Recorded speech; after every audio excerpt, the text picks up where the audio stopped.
Hi guys, welcome to cherry explains. तो मरजान ना बाहर बैठी कॉफ़ी पी रही होती है और वो कुछ ना सोच रही होती है और तभी आतिश आ जाता है वहाँ पर कंबल लेकर और ना वो आकर मरजान पर कंबल दे देता है। तो मरजान ना वो कंबल उठाकर थोड़ा सा आतिश पर भी दे देती है। तो आतिश ना फिर उसकी तरफ देखने लगता है। वो बोलता है कि क्या तुमने सोचा कि हम हनीमून पर कहाँ जा रहे हैं। फिर ना वो ऐसे मरजान की तरफ देखने लगता है। मरजान थोड़ा सा शर्माती है, फिर कहती है कि कहीं भी चलेगा, बस इस मेंशन से मुझे दूर जाना है, मुझे यहाँ पर नहीं रहना, मुझे कहीं भी ले चलो, बस इस मेंशन में नहीं रहना। फिर ना आतिश उसे बोलता है कि कोई बात नहीं, हम हमारा खुद का घर बनाएंगे यहाँ से बहुत ज़्यादा दूर कि हमें कोई भी डिस्टर्ब ना कर सकेंगे। तो मरजान कहती है कि वो हम दोनों को ही बिलोंग करेगा ना। वो बोलता है कि हाँ, और हमारे बच्चों को भी, हम उस घर में अपने बच्चों के साथ बड़े होंगे और उस घर में बहुत ज़्यादा खुशियाँ होंगी। तो वो बोलते कि हाँ, उस घर में हम बहुत ज़्यादा प्यार और ट्रस्ट भी रखेंगे ताकि हमारे बच्चे हम पर पूरा ट्रस्ट कर सकें और हम उन पर कर सकें। फिर उसके बाद वो सोचता है कि तुमने कभी इस चीज़ के बारे में कभी सोचा है? वो बोलती है कि क्या? किस चीज़ के बारे में?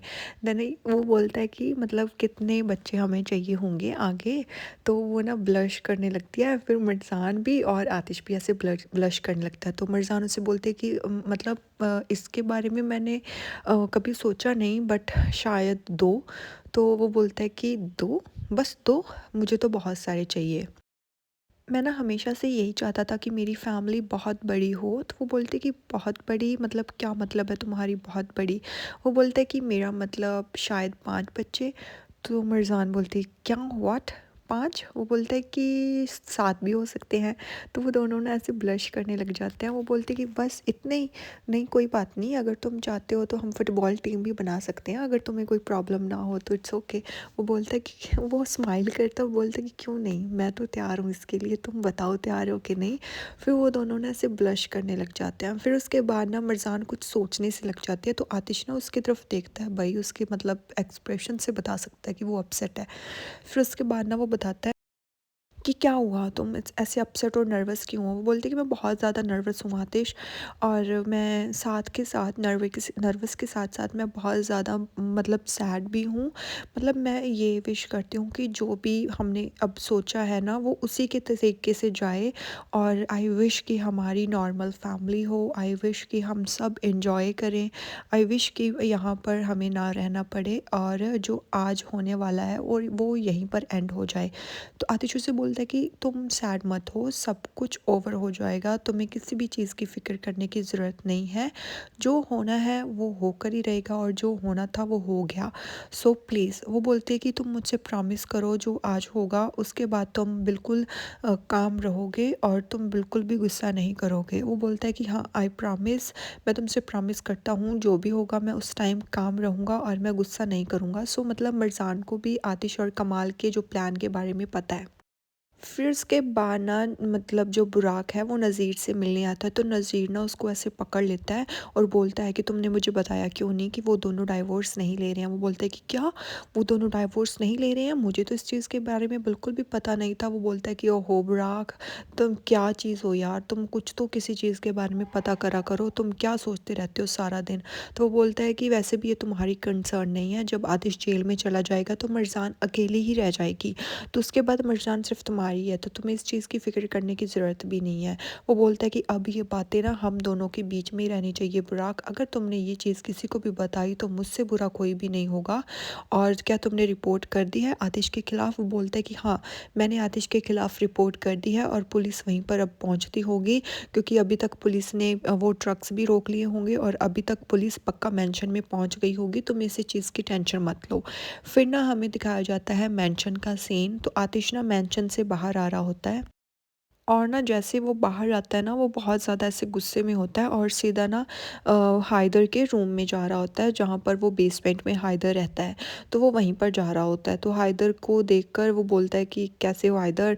वो बोलता है कि तुम यहाँ पर क्या कर रहे हो? वो बोलता है कि मुझसे थोड़ी टाइम टाइम बात करो। वो बोलता है कि अब क्या बात करनी रह गई है और तुम क्या चाहते हो, मैं किस चीज़ के बारे में बात करूँ? तो वो चेयर उठाता है अपने लिए और उसको बोलता है कि बैठ जाओ। तो वो बोलता है कि तुम्हें पता है कि मैं अब सिर्फ यही चाहता हूँ कि मरजान खुश रहे, इसके अलावा अब मैं कुछ नहीं चाहता तुमसे हायदर। बस मैं यहाँ पर इसीलिए आया हूँ कि मैं सारी पास्ट की बुक्स है ना वो बंद करना चाहता हूँ हमेशा के लिए। इसीलिए आज मैं तुम्हारे पास आया हूँ ताकि मैं लास्ट टाइम तुमसे बात कर सकूँ। तो वो बोलता है कि तुम वैसे भी सही बात पर जा रहे हो मिस्टर आतिश, और पर ना तुम्हें एक ये बात बता दूँ कि तुम थोड़ा-सा लेट हो गए हो। वो बोलता है कि लेट या फिर जल्दी, मेरे को इसमें कुछ भी फ़र्क नहीं पड़ता। मैं जो तुमसे पूछना चाहता हूँ वो तो मैं तुमसे पूछ कर ही जाऊँगा। फिर वो बोलता है कि मेरे को ये बताओ कि तुमने मेरे पापा और मॉम को क्या किया था, उनकी डेथ कैसे हुई? वो बोलता है कि तुम इस चीज़ को बारे में जान भी लोगे तो ये क्या चेंज कर देगा। वो बोलता है कि ये मेरा हक है ये जानना कि उनको क्या हुआ था, और तुम्हें ये चीज़ मुझे अब बतानी ही होगी कि उनको हुआ क्या था। फिर हाइदर ना वहाँ पर बैठा रहता है, तो हाइदर उसके बाद वो बोलता है कि मैं कुछ भी नहीं बताना चाहता। वो बोलता है कि देखो मैं अपना एक नई ज़िंदगी स्टार्ट करने वाला हूँ और मैं चाहता हूँ कि हमारा पास्ट में कुछ भी छिपा हुआ ना हो, इसलिए मैं तुमसे पूछ रहा हूँ। पूछना तो मुझे बहुत ज़्यादा कुछ आता है। तो वो बोलता है कि तुम्हारे बाप ने वो चीज़ें देख ली थी जो वो नहीं, उसको नहीं देखनी चाहिए थी। तो वो बोलता है कि क्या? वो बोलता है कि हम इमिग्रेंट्स को दूसरे देश में भेज रहे थे, और जब हम वो डेस्टिनेशंस पर पहुंचने वाले ही थे तो तभी ना तुम्हारे बाप ने सारी बातें सुन ली थी। और जब उसने सारी बातें सुन ली तो हमें ना शक हो गया कि ये कहीं किसी को, पुलिस को ना बता दे, और उसने ना ये नोटिस भी कर लिया था कि मतलब वो इमिग्रेंट्स सच में खुश नहीं है वहाँ पर जाने से। तो रिज़ा ने ना फिर अपने उसको डराने के लिए अपनी गन निकाली थी, और वो मतलब वो उनकी दोनों की फ़ाइट हो गई और आर्ग्यूमेंट में ना उससे वो चल गई और तुम्हारे बाप को लग गई। तो इतना सुनते ही ना आतिश ऐसे अपसेट सा हो जाता है।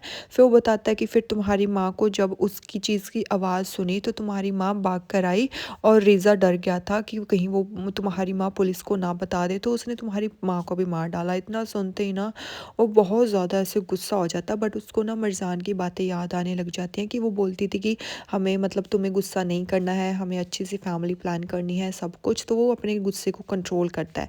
फिर उसके बाद ना वो हाइदर को बोलता है कि तो तुमने रिज़ा को भी मार डाला, तुमने ऐसा क्यों किया? हाँ, तुमने अपने भाई को भी मार डाला और साहिन को भी तुमने मार डाला, मतलब तुम चाहते क्या हो? मुझे तो तुम्हारी बात समझ नहीं आ रही।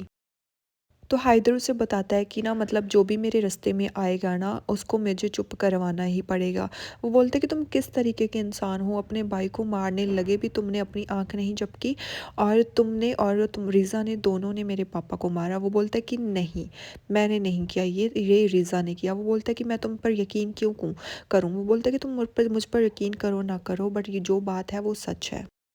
फिर ना इतना सुनते ही आतिश को ना उस पर गुस्सा आ जाता है। वो उसकी कॉलर पकड़ लेता है और बोलता है कि तुम कभी भी अच्छे इंसान के अच्छा बाप भी नहीं बन पाया। फिर वो बोलता है कि मैं अच्छा बाप ही हूँ। आतिश बोलता है कि ये ना चीज़ें, इमोशनल चीज़ें जो तुम मुझसे बोल रही हो ना वो छोड़ दो। वो बोलता है कि मैं सच बता रहा हूँ, तुम्हारा बाप बहुत अच्छा था, वो बहुत अच्छा इंसान था, पर ना वो उसकी कोई बात नहीं सुनता जो आतिश है। फिर वो बोलता है कि तुमने कितने लोगों की ज़िंदगियाँ ख़राब कर दी हाइदर, इस चीज़ के बारे में कभी सोचा है? वो बोलता है कि वो ऑलरेडी हेल्पलेस थे वो लोग, अब उनकी लाइफ वैसे भी वो जिए ना जिए उन एक बराबर था, तो इसीलिए मैं तो वैसे भी उन पर फेवर कर रहा था यहाँ से उनको दूसरे देश में भेज कर। तो फिर वो बोलता है कि आर यू सीरियस, तुम क्या चाहते हो? हाँ, कि वो उन लोगों की ज़िंदगियाँ उन पर डिपेंड करती थी, वो जीना चाहते थे या नहीं, तुम्हें उन पर कोई भी हक नहीं था। वो बोलता है कि वैसे भी तुम क्या कर लोगे आतिश, अब तुम कुछ नहीं कर सकते, क्योंकि अब मैं ये सब तुम्हें इसीलिए बता रहा हूँ कि तुम, मुझे पता है कि अब तुम जेल जा रहे हो। और इतना सुनते ही ना आतिश स्माइल करने लगता है कि मैं जेल नहीं, जेल तुम जा रहे हो। और तभी वहाँ पर ना पुलिस आ जाती है, और पुलिस आकर ना वो बोलती है कि हाइदर यिल्दिरिम, और पुलिस ना उसकी तरफ ऐसे देखने लगती है। तो हाइदर ने ऐसे शॉक हो जाता है। वो बोलता है कि तुम मुझे क्यों पकड़ रहे हो? हाँ, मैंने क्या किया? तो वो सब कुछ उसे बता देते हैं कि तुमने सब कुछ एक्सेप्ट कर लिया है और अब तुम्हें जेल जाना होगा। और ये सब ना दूर खड़ी मिर्जान देख रही होती है, और यहीं पर ये एपिसोड एंड हो